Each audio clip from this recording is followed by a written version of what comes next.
안녕하세요. 반갑습니다. 제가 하고 있는 전반적인 그 여정을 이번 강의 내용에 담아봤는데요. 어, 아마 그 한지가 주가 되고요. 그리고 이제 한지 이외에 이제 일상에서 생활하고 있는 그 여정도 같이 이제 좀 담아봤는데요. 아마도 제가 하고 있는 거는 제가 살고 있는 행동 반경 내에 있는 이야기거든요. 아마도 여러분들이 가지고 계시는 그쪽 환경도 사뭇 다를 거라고 생각을 하고요. 그래서 그런 부분들을 잘 이렇게 살려나간다면은 우리가 옛날에는 우리가 그걸 마실이라고 했는데 우리가 서로 오갈 수 있는 중요한 공간을 서로 이곳에 만들 수 있지 않을까라는 생각을 가지고 있고요. 그래서 좀 더 궁금한 점이 있으시면은 차후에 뭐 제가 좀 더 알 수 있는 내용들은 좀 더 보완해 보도록 하겠습니다. 종이에 대한 그 과정을 이야기하자면은 그 종이가 제가 처음 만들게 된 동기에 대해서 조금 간략하게 설명을 할게요. 어, 그 제가 궁극적으로는 이제 도시에 있다 자연으로 들어오게 된 동기는 그 지역성이라는 것을 좀 중요하게 보기 시작을 하면서 이 지역에 들어오게 됐는데 이 지역의 그 어, 온도, 습도, 토양 이런 것들이 시내하고 많이 다르거든요. 그래서 그런 것들을 좀 중요하게 생각을 하면서 그래서 그것을 저는 하나의 씨앗의 법칙이라고 생각을 하거든요. 그 씨앗이 온도, 습도, 토양에 따라서 달라지는 것처럼 예를 들어서 여기 있는 씨앗을 미국에 갖다 심으면 똑같이 안 크겠죠. 그게 저는 우주의 법칙이라고 생각을 하거든요. 그래서 그런 부분을 중요시 여기고 또 그래서 그 지역에 거의 사라지는 것들을 다시 들여다보는 동기부여가 됐습니다. 그래서 제가 얘기하고자 하는 것은 제가 살고 있는 행동 반경 내에 있는 이야기이며 또는 이제 과거에 저희 마을에서 살아왔던 이야기도 이제 포함되겠지요. 그래서 이제 그거와 하고 또한 제가 그런 자료를 통해서 작업하는 과정, 또 주변에 있는 환경을 이용해서 뭔가 재료를 취합하고 뭐 이런 과정들을 이번 강의에서 설명할 수 있을 것 같아요. 예, 요 과정에 저희 마을 입구예요. 마을 입구. 그래서 여기 성황당이 있고 여기 이제 금줄이 있죠. 그리고 금줄에 보면은 이제 그 새끼를 꼬고 보통 금줄을 칠 적에는 오른쪽으로 보통 새끼를 꼬는데 그 신한테 의식을 지낼 때는 반대쪽으로 새끼를 꽈요. 그래서 그 새끼를 꽂아서 정월 보름날 마을 주민들이 다 모여서 이제 그 새끼를 이제 손질해서 마을 청소를 하고 마을 우물도 싹 퍼내고 깨끗하게 청소하고 그리고 붉은 흙을 이제 마을 중요한 길지에다가 이렇게 뿌리면서 이제 정월 보름날 이제 그 탑제를 지내게 되죠. 그래서 성황당 앞에 이제 마을의 1년 동안의 그 액막이죠. 마을의 안녕을 기원하는 그런 의식을 저희 마을에는 현재도 진행하고 있습니다. 그래서 예전에는 한 아이가 태어나면은 마당에 금줄을 쳤어요. 그 옛날에는 뭐 주변에 병원도 없고 뭐 이랬기 때문에 많이 아이들이 병을 앓고 그랬기 때문에 그래서 아이가 태어나면 마당 입구에 아이가 태어났다는 의식으로서 금줄을 치고 거기에 이제 아들 나무 꼬치를 놓고 이제 새끼를 한지를 꽂아서 이렇게 표시를 해뒀죠. 그리고 이제 사람이 죽으면은 땅속에 묻힐 적에 우리는 몸을 깨끗하게 씻고 종이에 싸서 땅속에 묻히거든요. 그러니까 우리는 어떻게 보면 종이에 태어나서 종이에서 생을 마감한 문화죠. 그리고 물론 뭐 책도 종이로 만들었고 우리가 역사의 기록이나 또는 벽지, 장판지 아주 중요한 생활의 전반적인 부분을 담당하는데 종이가 아주 중요한 역할을 해왔습니다. 그런 거에 비해서 요즘 종이를 예우하는 방식이나 종이를 공부하는 사람들이 많지 않은 게 좀 아쉬운 거죠. 요 장소는 지금은 이제 거의 흔적이 없어졌는데요. 요 뒤에 있는 대나무 숲에서 그 절벽 바위 밑에서 물이 나오는데 그 물을 받아서 옛날에 한지를 떴던 장소 중에 하나예요. 그래서 마을에 종이 떴던 그때 당시에 70년 전에는 종이 떴던 장소가 세 군데나 있었는데 그 중에 한 장소인데 이거를 복원하려고 많이 애를 썼는데 이 집주인하고 땅 주인하고 이게 좀 너무 달라서 결과적으로는 지금은 이 자체가 흔적이 없어졌어요. 그 기록만 지금 제가 가지고 있습니다.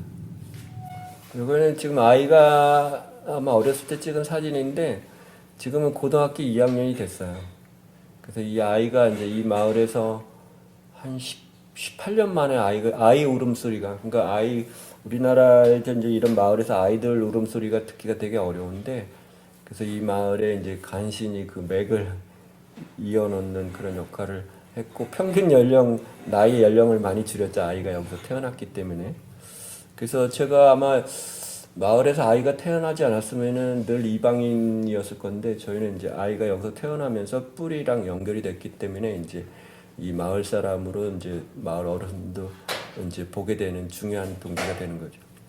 저희 동네 제가 이름을 이 마당 이쁜 집이라고 이름을 줬는데 서양 정원하고 우리나라 정원은 조금 많이 다를 거예요. 저희 마을에는 옛날에는 곡식이 엄청 많이 나오는 삼천냥골이라서 과일이 천냥, 잡곡이 천냥, 한지가 천냥이라고 그랬거든요. 그래서 그 보통의 그 곡식을 정부에서 수매를 할 적에 이제 그 지역 단위로 수매를 하는데 저희 마을만 따로 독립적으로 수매할 정도로 그렇게 곡식이 많이 나온 마을이었다고 하는데 지금은 사람들이 다 떠나고 이제 대부분이 이제 이런 농사 짓는 것들도 대부분이 다 멈추어 가고 있는 상태죠. 예전처럼 이런 항아리를 이렇게 이쁘게 만드는 사람들이 많지 않아요. 요즘은 많이 또 이렇게 찍어내기도 하고 뭐 이래서 이런 문화가 많이 아쉽죠. 점점 더 없어지니까.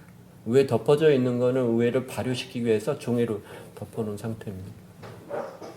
요 장면은 이제 요 지역 주민들하고 함께하는 지역에 있는 어떤 생태를 이렇게 들여다보고 또 그런 걸 가지고 생활도구를 만드는 수업이 되겠습니다.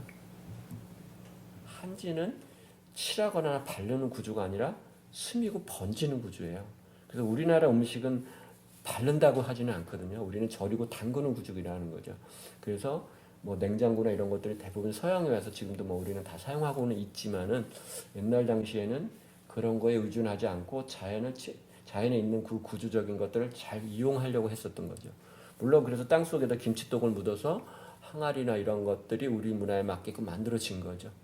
근데 이제 근대에 와서 우리 것들이 더 좋은 것이 아니라는 그런 관념에 의해서 그런 것들이 대부분이 이제 현대식으로 바뀌었는데 아마도 이제 생태적으로 지금처럼 생태의 교란이 일어나지 않았으면은 아마도 그렇게 더 갔겠죠. 그렇지만은 지금은 생태가 중요한 요소가 담당하면서 우리 문화가 가지고 있는 본질적인 구조가 중요한 역할을 담당해 줄 수밖에 없고 그래서 옛날에는 지역을 배우지 않았어요. 읍내에서 시골에서 공부해서 읍내로 나오고 읍내에서 공부해서 더 시내로 나오고 시골에서 공부해서 서울로 가고 이렇게 부모들이 애들을 바깥으로 내몰았단 말이죠.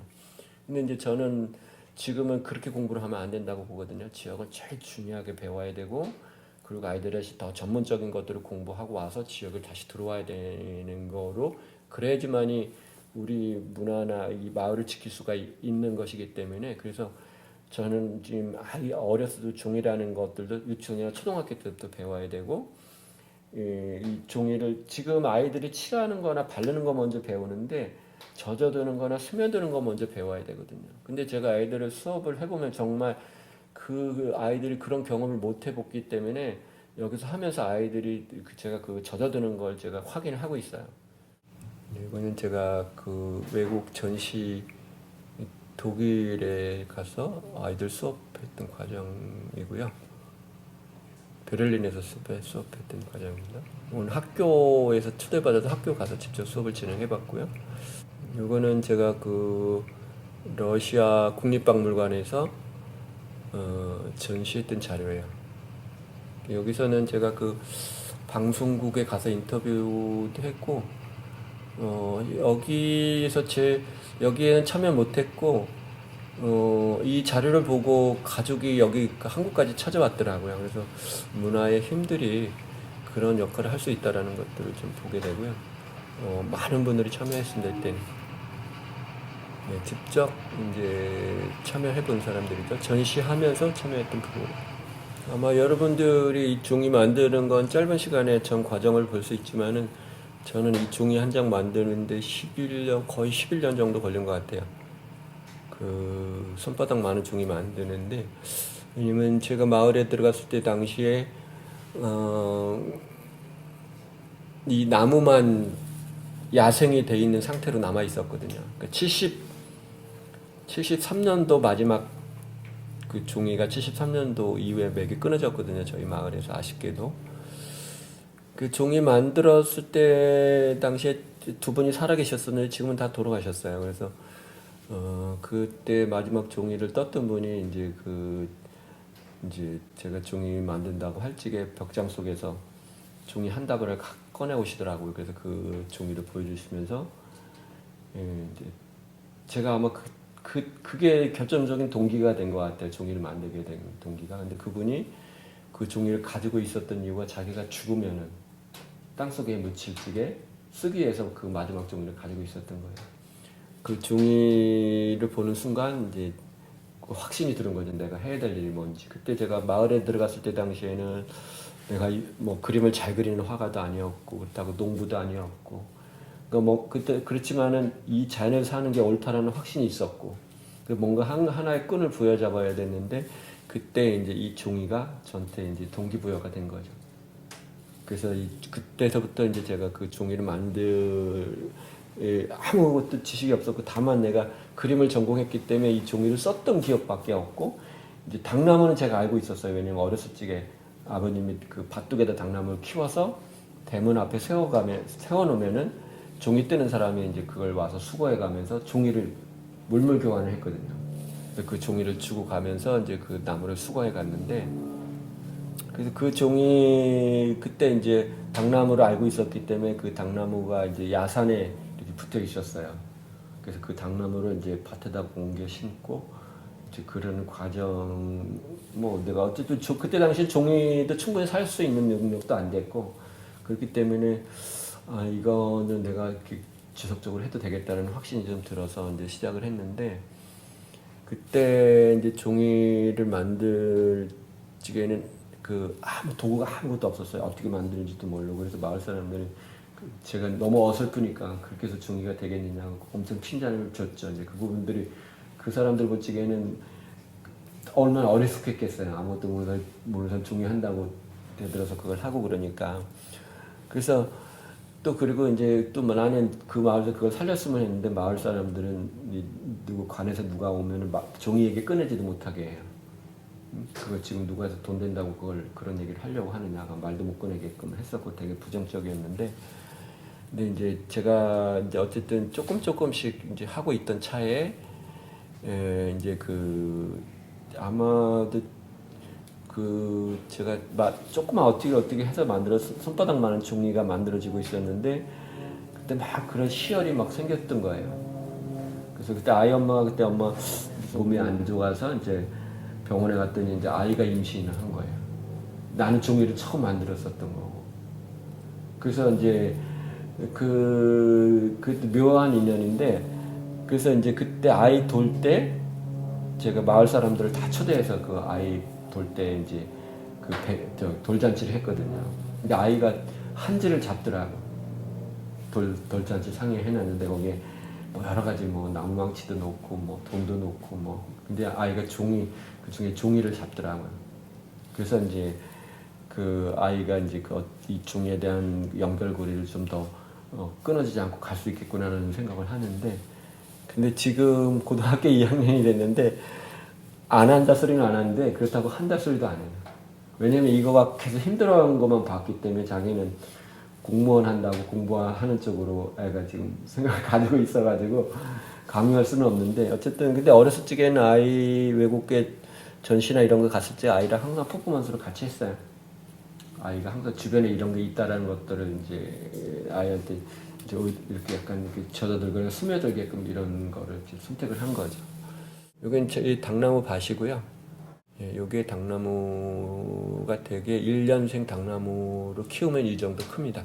그 굵은 거 가늘한 거를 선별해서 요걸 삶게 되는데요. 이 나무 서리가 내려서 나무가 성장을 멈추고 나야지만이 나무를 자를 수가 있어요. 그걸 수렴했다고 하는 건데, 그래서 아마 지금 원료를 뭐 이렇게 미얀마나 이런 태국에서 많이 들어오는데, 그런 원료들은 조금 수입 원료, 여름에 채취한 나무예요. 쉽게 말하면. 그래서 여름에 채취한 나무들은 조금 그 껍질이 견고하지 않죠.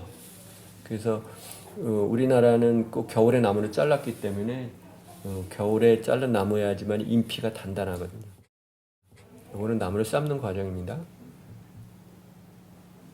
이거는 조금 묵은 닭이에요. 아까는 좀 가늘한 게 1년생이고 이거는 좀 묵은 닭의 좀 색이 좀 다르고요. 손질하는 방법도 좀 다릅니다. 이거는 이제 그 삶아서 껍질을 벗기는 과정이에요. 이걸 1차적으로 껍질 깐 걸 이제 피닭이라고 해요. 가죽 피자를 써서 피닭이라고 얘기하고요. 삶는 과정이고, 삶는 과정 삶아서 이제 부위별로 분류하는 방법이고요. 겨울에는 섬유가 섞지 않기 때문에 이렇게 줄에다 걸어서 눈도 맞추고 얼었다 녹였다 하면 인피가 더 단단해지거든요. 그래서 따로 장소가 필요하지 않는데 이렇게 눈도 맞추고 그래도 겨울에는 괜찮습니다. 이건 이제 닭도매하고 닭칼이에요. 껍질을 까는 데 들어가는 재료, 도구라고 보시면 되죠. 지금은 이런 도구를 만드는 데가 없어서 주문해서 써야 돼요. 지금 제가 이 칼이 지금 4개가 있는데, 제가 마을에서 새 집을 옮겨서 살았거든요. 빈집에서 이렇게 얻어서 살다가, 이제 지금은 이제 구입을 했지만, 초기 당시에는 집 살 돈도 없어서 마을에 들어가서 그냥 쓰라고 하는 집, 고쳐서 쓰라고 하는 집에 들어가서 그 집을 청소할 때마다 그 집의 다락이나 마루 밑에서 이 닭칼이 하나씩 나왔어요. 옛날에 마을 사람들이 다 품앗이로 이런 닭칼을 가지고 닭 껍질을 깠었는데, 지금은 이제 몇몇 안 남아있어요. 이런 일을 하셨던 분이 한 3-4분 정도 남아 계신 것 같아요. 일일이 껍질을 까야 되는 일이 손이 많이 가죠. 이거는 티그릇이에요. 그래서 이제 또 피닭, 이제 좀 쓸모없는 것도 없는 것도 또 손질해서 이제 또 다른 용도로 쓰게 되는 재료라고 보시면 됩니다. 이거는 이제 당나무 껍질하고 속대도, 예전에는 속대로 당나무를 삶는 땔감으로밖에 사용하지 않았는데, 지금은 여러 가지로 조금 제가 연구를 하고 있기 위해서 이제 따로 보관하고 있습니다. 당나무 재료의 손질이 끝나게 되면은 그다음에 이제 잿물을 만들게 되는데요. 잿물은 예전에는 이제 목화대나 콩대, 목화대나 그 메밀대를 많이 사용했어요. 근데 지금은 메밀 농사, 목화 농사는 많이 안 돼서 요거는 제가 콩을 태우는 재료인데요. 그 어떤 재료로 잿물을 만드느냐에 따라서 그 삶는 시간, 닭을 삶는 시간, 그 백닭을 삶는 시간이 좀 달라요. 그래서 그 PP 농도에 따라서. 근데 이제 이 잿물을 썼느냐, 지금의 가성소다를 이제 양잿물을 이제 많이 쓰게 되는데, 그건 서양 양자거든요. 그래서 그 가성소다는 화공약품인데, 원래는 이 잿물을 써야지 종이의 중성지예요. 그래서 그 가성소다를 쓰면 종이가 산성지로, 화공약품이 들어가면 산성지로 바뀌어서 종이가 나중에 그 변색이 되거나 뭐 이런 건 아마 이런 재료에 따라서 그런 성질이 좀 달라지게 되는 거죠. 그래서 알카리성이 중성지가 되기 위해서는 이제 천연 잿물을 써야 되고, 그래서 실록이나 족보, 종이를 꼭 오래 써야 되는 종이는 어떤 재료로 그걸 썼는지에 대한 것들을 알고 쓰셔야지만이 나중에 그런 오차를 줄일 수 있겠죠. 옛날에는 이 잿물을 내려서 이불 빨래를 다 잿물로 했기 때문에, 그래서 이 잿물을 내려서 이게 손을 받아보면 매끈매끈하거든요. 그래서 이 잿물은 이 재를 태워서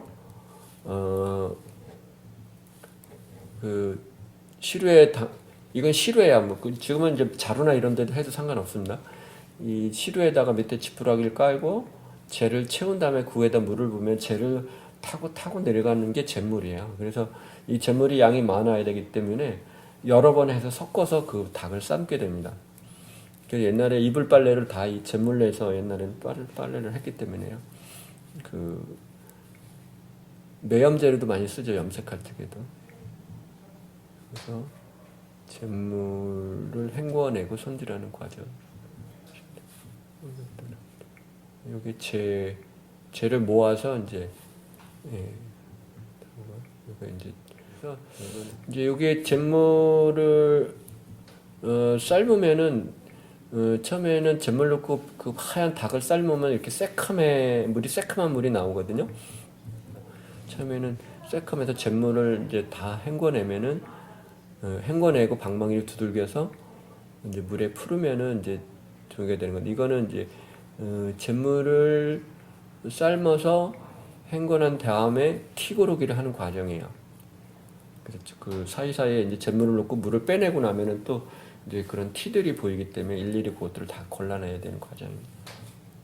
그래서 이렇게 이제 맑은 이제 섬유가 되면은 종이 뜰 수 있는 준비가 된 거고요.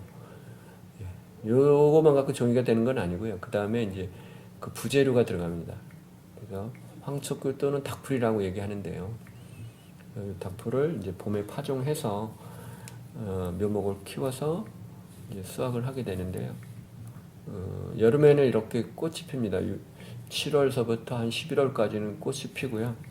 꽃이 지고 나면은 이제 그 씨앗이 맺히고요. 그래서 가을에 이제 서리가 내리고 나면은 이것을 이제 캐서 이제 건조해 놨다가 물에 불려서 이제 풀을 만들게 돼요. 그래서 여기 보면 걸쭉한 이 풀이 나옵니다. 비비면은. 그래서 이 닭풀이 종이의 두께를 결정해 주는 거예요. 그 한지 수명도 이 풀하고 연관성 있고. 그래서 지금은 이 약품들을 많이 쓰게 되는데요. 이 풀하고 그 약품이라는 건 팜이라는 그 세탁 이렇게 다릴 때 쓰는 그 풀이 들어가서 좀 그걸 많이 쓰게 되는데 그걸 쓰게 되면 아마 종이가 오래돼서 뭐 작품하면서 이렇게 갈라진다든지 하는 건 아마도 그런 차이일 거예요. 그래서 그런 재료에 꼭 중요한 재료를 쓰는 거는 그런 재료에도 좀 신중해야 되는 차이는 있습니다. 그래서 이제 이거는 닭풀 위에 느릅나무라는 건데요. 이 느릅나무는 이제 그 여름에 쓸 쓰는데 옛날에도 이제 그 닭풀이 여름에는 종이를 오래 못 떠요. 여름에는 닭풀이 녹아서 그래서 그 한자를 찰한자를 쓰기도 하고 그렇거든요. 그게 이 닭풀하고 연관성이 있습니다. 그래서 차가운 겨울에 종이를 떴던 이유는 바로 이 닭풀 때문에 그렇고요. 그리고 이 느릅나무는 여름에 이제 좀 쓰기도 했는데 이제 단점은 여기 붉은 색이 나온다는 거죠. 그래서 많이 쓰지는 않았는데 지금처럼 이제 다양한 종이를 쓰는 데는 느릅나무 풀도 괜찮습니다. 그러면 이제 종이 뜨는 과정으로 들어가게 되는데요. 요거는 이제 이게 쌍발이에요. 쌍발뜨기하고 저희가 외발뜨기를 두 가지 과정을 가지고 있는데요. 요거는 외발이에요, 외발. 외발은 이제 발틀이 없고 발을 하나 갖고 좌우로 물질하기 때문에 우리 전통 초지법이고요. 이 쌍발 같은 경우는 계량된 거예요. 그래서 이거는 물을 가둬서 흔들어서 뜨는 방식이기 때문에 균일한 두께나 이런 건 맞출 수 있는데 전통 방식보다 종이의 견고성이나 이런 거는 좀 떨어집니다. 지금은 꼭 견고한 것만 원하지 않기 때문에 주로 이런 계량 초지법을 많이 사용하고 있습니다. 종이도 크게 뜰 수가 있고 전통 방식으로 이렇게 큰 종이를 뜨기는 어렵습니다.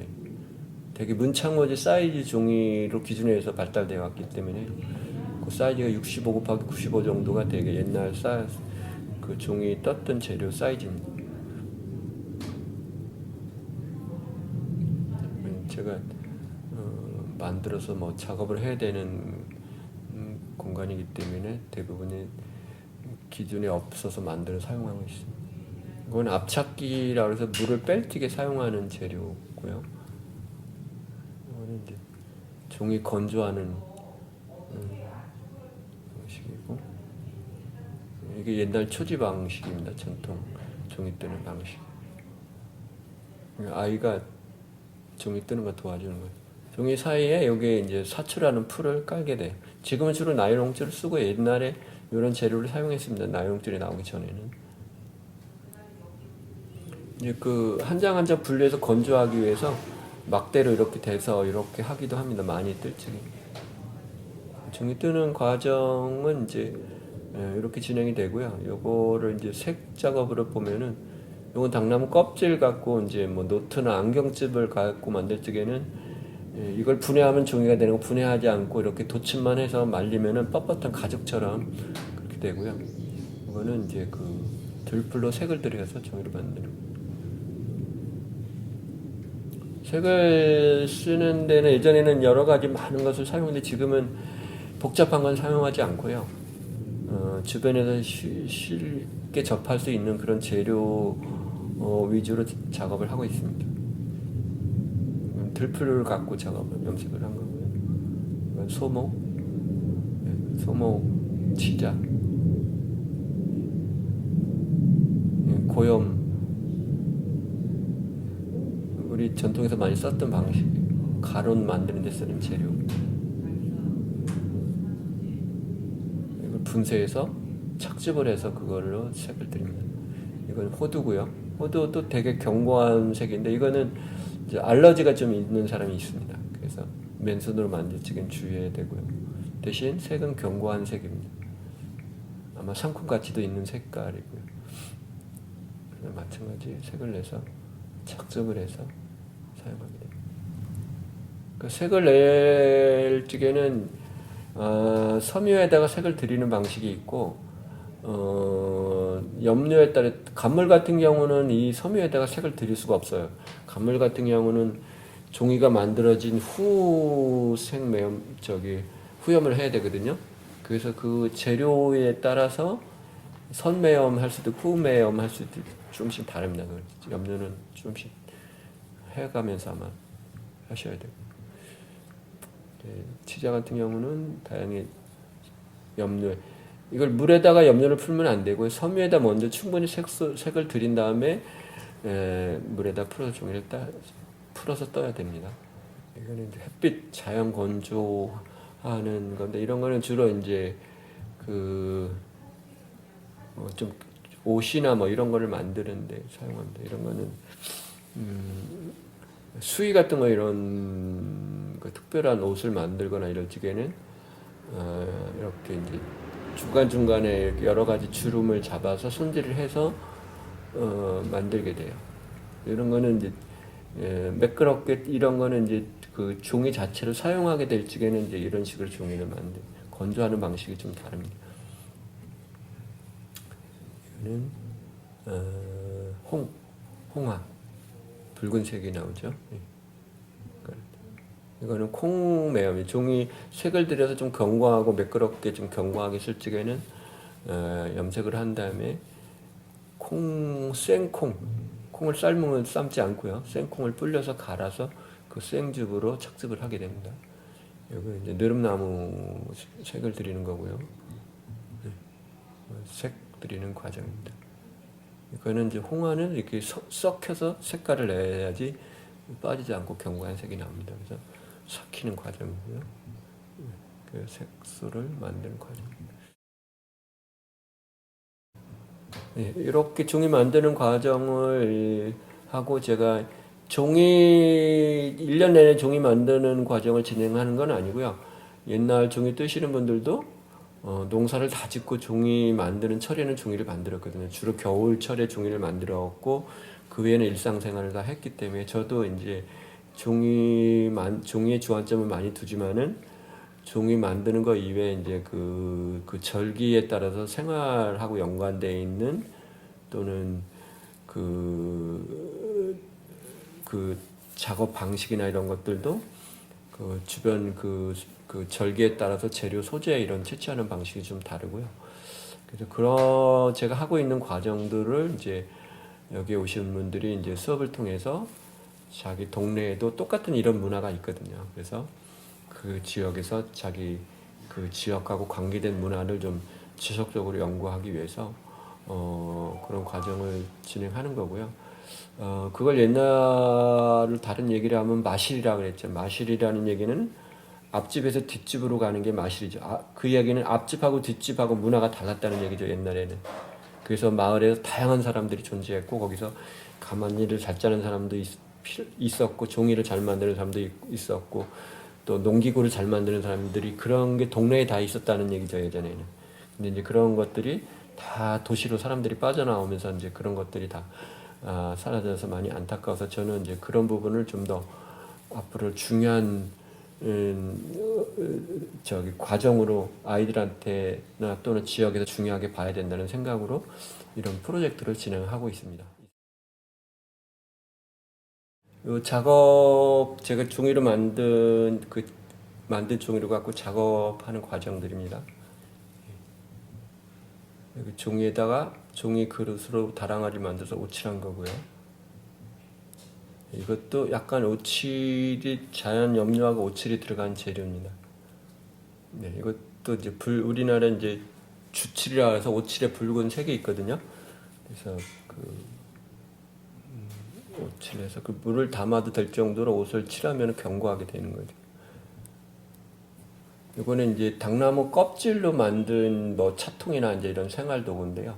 이걸 분해하면 종이가 되는 건데, 이 나무를 키워서 삶아서 벗겨서 이 재료가 이런 것들이 저는 이제 현대적인 요소를 갖추고 있는 부분이라고 생각을 해요.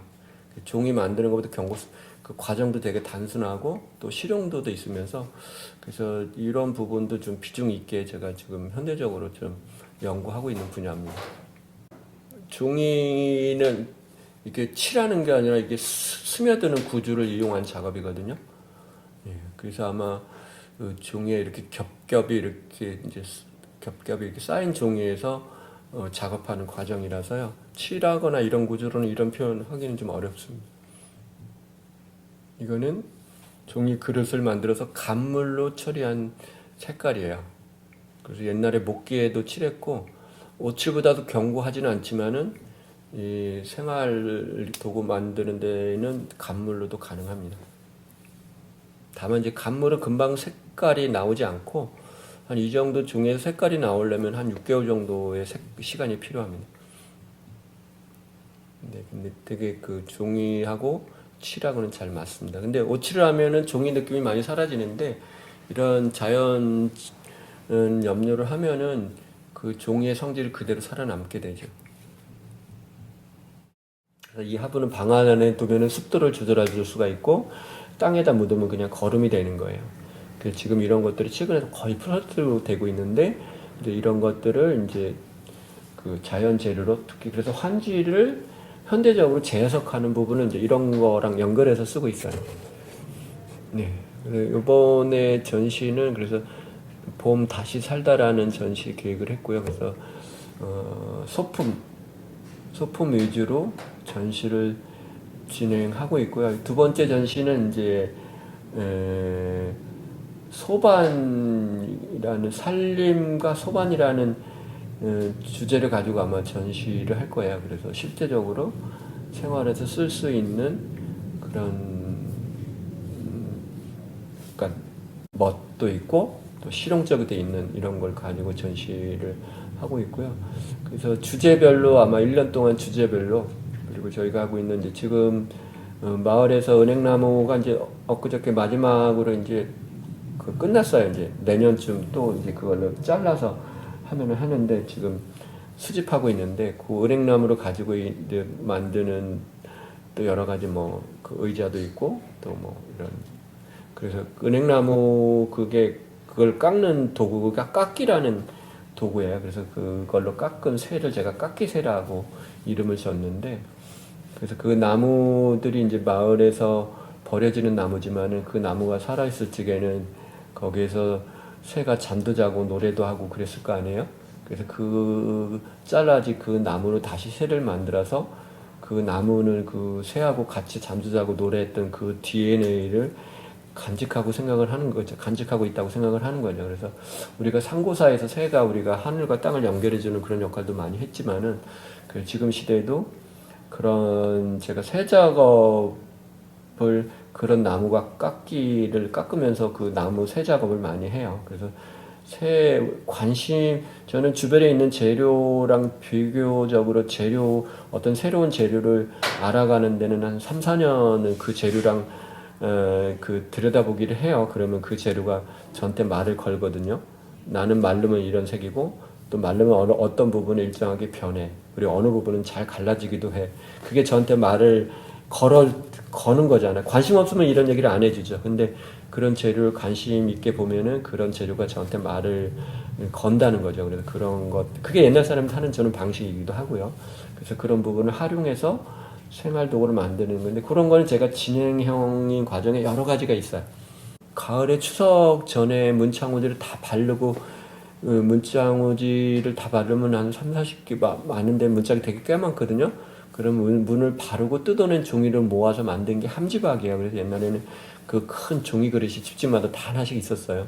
근데 그 플라스틱 나오면서 이런 그릇들이 대부분 사라졌는데, 요거는 그런 방식하고는 다른데 아마도 제 연결고리는 그하고 연관해서 이런 그릇이 나왔지 않았나라는 생각을 가지고 있어요. 그래서 항아리를 담기도 하고 다랑아리를 담기도 하고 일반 항아리 또는 뭐 여러 가지 생활하고 연관되어 있는 그릇, 그리고 이 항아리는 딱 대칭이 아니에요. 그래서 약간 그런 그 곡선 선들을 닮아 있어가지고, 그래서 지금 현대식으로 딱딱한 건물이나 이런데 그 잘 맞는 조형물이고 우리 문화 부분이지 않나라는 걸 해서 좀 더 지속적으로 하고 있고, 올해는 이 부분에 좀 비중을 두고 있는 전시가 하나 있습니다. 예, 요거는 종이의 태생에 관한 퍼포먼스를 이제 여기에 이제 그 선사시대 용굴이 있어요. 그래서 그 동굴 안에서 그 종이의 탄생과 지금의 관계에 대해서 퍼포먼스를 했던 장면이. 이거는 이어령 장관님이 돌아가신 날 그 발인하는 날이었어요. 이제 옛날에 사람이 죽으면은 그 옷도리를 벗겨서 그 지붕 위에다 던져요.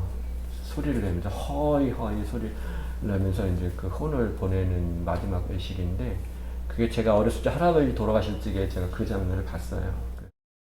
그래서 이제 이분이 전시 때 초대한 날 얘기하시는 게, 어떻게 지금까지 조선의 백제 항아리가 500년 동안 불에서 나왔기 때문에 다랑아리가 뜰 수 없었는데, 제가 만든 다랑아리는 물에서 건져 올렸기 때문에 비로소 500년 만에 이 다랑아리가 뜰 수 있다고 얘기를 해주시면서, 제가 또 설치도 약간 그런 식으로 설치를 좀 했었거든요. 최근엔 한지에 깜짝 놀랄만한 소재를 접목하기도 했다는데요. 과연 무엇일까요? 이거는 녹조예요. 여기 대청댐 주변에서 수거한 녹조거든요. 종이는 하얀색이지만 이건 검은색이에요. 그러네요. 녹조도 재료가 되나요? 녹조는 이게 이제 나쁜 거라고 인식이 되어 있는데, 물을 오염시키는 건 맞아요. 이거 자체가 계속 증가하면은 햇빛이 투과 안 되니까 물이 오염시켜 주는 거는 맞는데, 네. 분류해서 보면 녹조는 하나의 생물체예요. 네, 그래서 그 생물의 성질이 닭섬유랑 비슷하게 닮았어요. 그래서 이제 그걸 연구해서 응용해 보니까 닭섬유랑 잘 혼합이 돼요. 그래서 네. 종이로만 만들 적에는 훨씬 더 공정이 훨씬 까다롭고 약하고 그랬는데, 이 녹조가 들어오면서 상당히 견고해졌고 공정도 많이 줄어들었어요. 수질 오염의 주범 녹조. 그동안 모두가 녹조를 없앨 수 있는 방법에 대해서 고민했다면, 이종국 작가는 녹조의 활용을 이야기하고 싶었다는데요.